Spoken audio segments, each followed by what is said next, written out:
जब भी घर में एक नए बच्चे के आने की खबर आती है ना, तो उसके साथ एक अलग ही लेवल का उत्साह और एक जिज्ञासा का माहौल बन जाता है। हर कोई उस नन्ही सी जान के बारे में सब कुछ जान लेना चाहता है। और शायद सबसे पहला सबसे कॉमन सवाल यही होता है कि होने वाला बच्चा लड़का है या लड़की। और ये सवाल सिर्फ होने वाले माता पिता का नहीं होता, ये सवाल पूरे परिवार का, दोस्तों का और हमारी परंपराओं का भी होता है। पर पता है, इस एक मासूम से सवाल के चारों तरफ ना गलत जानकारी का एक पूरा समंदर फैला हुआ है। तो आज चलिए इन्हीं मिथकों की परतें खोलते हैं और इनकी सच्चाई को समझने की कोशिश करते हैं। अच्छा, ये बातें हम सबने कहीं ना कहीं तो जरूर सुनी होंगी, है ना? कि पेट का आकार कैसा है, या फिर क्या खाने का मन कर रहा है, खट्टा या मीठा, त्वचा में कैसे बदलाव आ रहे हैं। समाज में ना ये बातें सालों से चली आ रही हैं। चलिए आज थोड़ा और गहराई में उतरते हैं और देखते हैं कि आखिर सच्चाई क्या है। तो ठीक है, अब इन पुरानी मान्यताओं से थोड़ा आगे बढ़ते हैं और देखते हैं कि भाई विज्ञान और हमारी मेडिकल साइंस इस बारे में क्या कहती है। यहां देखिए, एक एक्सपर्ट, एक डॉक्टर सीधे तौर पर इन सारी मान्यताओं को खारिज कर रही हैं।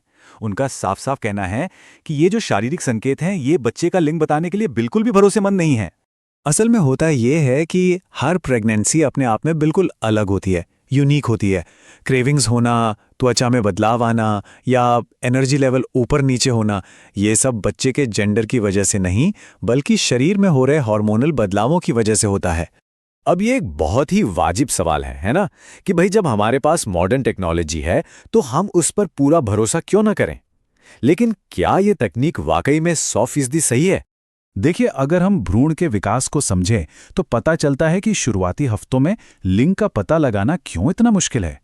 बच्चे के अंगों को पूरी तरह से विकसित होने और साफ तौर पर दिखाई देने में वक्त लगता है। और बात सिर्फ बच्चे के विकास की ही नहीं है। कई बार बच्चे की पोजीशन ऐसी होती है या गर्भनाल बीच में आ जाती है, यहां तक कि रेडियोलॉजिस्ट का अनुभव भी। ये सारी चीजें अल्ट्रासाउंड के रिजल्ट पर असर डाल सकती हैं। 10 से 50%। जरा सोचिए, ये कोई छोटा मोटा नंबर नहीं है। इतनी बड़ी गलती की गुंजाइश हो सकती है, वो भी एक ट्रेंड रेडियोलॉजिस्ट के लिए। इसका मतलब साफ है कि देखिए, मेडिकल टेक्नोलॉजी भी इस मामले में हमेशा 100% सही नहीं हो सकती। चलिए अब हम वैज्ञानिक वजहों से आगे बढ़कर कुछ गंभीर कानूनी और नैतिक पहलुओं पर बात करते हैं, क्योंकि ये सिर्फ एक गलत अनुमान का मामला नहीं है, बात इससे कहीं ज्यादा गहरी है। ये जानना हम सब के लिए बहुत जरूरी है कि लिंग का खुलासा करने पर जो पाबंदी है, उसके पीछे बहुत गहरे सामाजिक कारण हैं। ये सिर्फ एक नियम नहीं, बल्कि एक बहुत बड़ी जरूरत है।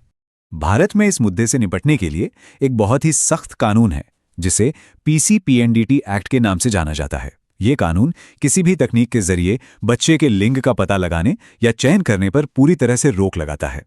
इस कानून का जो मूल उद्देश्य है, वो बेहद गंभीर और जरूरी है, और वो है कन्या भ्रूण हत्या जैसी सामाजिक बुराई से लड़ना। ये एक ऐसा सच है जिसका सामना करना हम सब के लिए बहुत जरूरी है। ये बात बिल्कुल साफ करती है कि इतने सख्त कानून की जरूरत आखिर पड़ी क्यों।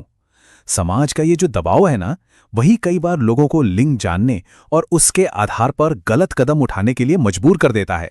और इस कानून के तहत सिर्फ लिंग बताने वाला डॉक्टर ही नहीं, बल्कि लिंग की जानकारी मांगने वाले माता पिता भी कानूनी तौर पर दोषी माने जाते हैं। ये बात इस मुद्दे की गंभीरता को और बढ़ा देती है। अच्छा, चलिए अब इस पूरी चर्चा को एक पॉजिटिव दिशा देते हैं। अब हम लिंग की बात से हटकर प्रसव पूर्व देखभाल के असली मकसद पर फोकस करेंगे, यानी बच्चे की और मां की सेहत पर। तो फिर सवाल ये उठता है कि अगर अल्ट्रासाउंड का मेन काम लिंग का पता लगाना नहीं है, तो फिर इसका असली उद्देश्य क्या है?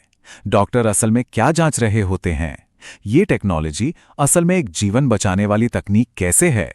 दरअसल डॉक्टर बच्चे की ग्रोथ ठीक से हो रही है या नहीं, उसका वजन, उसकी हार्ट बीट और प्लेसेंटा की हेल्थ जैसी कई जरूरी चीजों की जांच कर रहे होते हैं। ये सभी बातें एक हेल्थी प्रेगनेंसी के लिए बेहद जरूरी हैं। तो हमें ये याद रखना चाहिए कि अल्ट्रासाउंड एक डायग्नोस्टिक टूल है, एक जांच का तरीका। इसका असली और सबसे बड़ा मकसद ये पक्का करना है कि बच्चा और मां दोनों पूरी तरह से स्वस्थ और सुरक्षित रहें।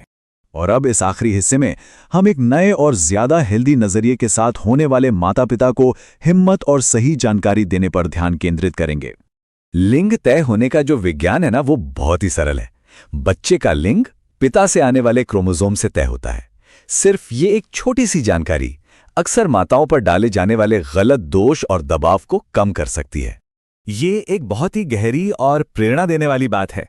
यह हमें याद दिलाती है कि एक बच्चे की असली पहचान और उसकी क्षमता उसके लिंग से नहीं, बल्कि उसे दिए गए प्यार, परवरिश और मौकों से बनती है। तो अगली बार जब भी कोई डॉक्टर से मिले तो लिंग के बारे में पूछने के बजाय जो सबसे जरूरी सवाल है वो पूछना चाहिए, क्या बच्चा स्वस्थ है? बस यही वो जानकारी है जो असल में मायने रखती है। और आखिर में ये एक सवाल हम सभी के लिए है जिस पर सोचना जरूरी है। हम अपने बच्चों के लिए कैसा भविष्य बनाना चाहते हैं? एक ऐसा भविष्य जो लिंग की सीमाओं से बंधा हो, या एक ऐसा जो अनंत संभावनाओं और मौकों से भरा हो?